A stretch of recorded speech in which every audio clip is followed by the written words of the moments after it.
কৈলাসহরের মনোনদীর বাঁধ সংস্কারের দাবিতে কৈলাসহর ধর্মনগরের প্রধান সড়ক এয়ারপোর্ট সংলগ্ন এলাকায় সকাল 10টা থেকে রাস্তা অবরোধ করেছে জেলা কংগ্রেস।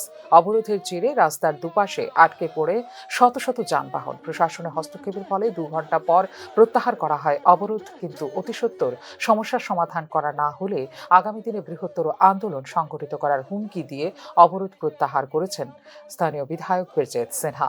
বাংলাদেশ অবৈধভাবে সীমান্ত এলাকায় বাঁধ নির্মাণের ফলে আগামী বর্ষা মৌসুমে কৈলাসহর প্লাবিত হবে এই আতঙ্কে এবং প্রশাসনের কাজের গাফিলতির কারণেই এই অবরোধ বলে জানান বিধায়ক ব্রিজেট সিনহা।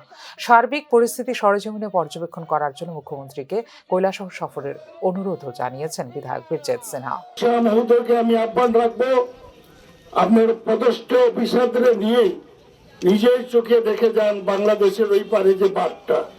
উনি তো শুধু ফটো দেখেছেন, কিন্তু নিজের চোখে দেখে গেলেই আমার মনে খুব ভালো হবে। এবং এই যে বাঁধগুলা যে মেরামতের প্রয়োজন, উনি যাতে দেখে যান আমি আহ্বান রাখছি। আমি আজকে রাত্রেই ফোন করব মাননীয় মুখ্যমন্ত্রীকে, অনুরোধ করব উনি যাতে একটা সময় করে যাতে এই ইম্পর্টেন্ট জিনিসের বাঁধটা, কারণ সাংঘাতিক ব্যাপার। এবং আজকে বাংলাদেশে যে এত উঁচা করে বাঁধ হচ্ছে, যার ফলে আমাদের এই নদীর জলটা এদিকে যাবে কেমনে, এবং এখানে বাঁধ তো ভাঙবেই, শুধু এখানে নয়। এবং সরকারের ব্যর্থতা, বাম আমলেও ব্যর্থ, রাম আমলেও ব্যর্থ।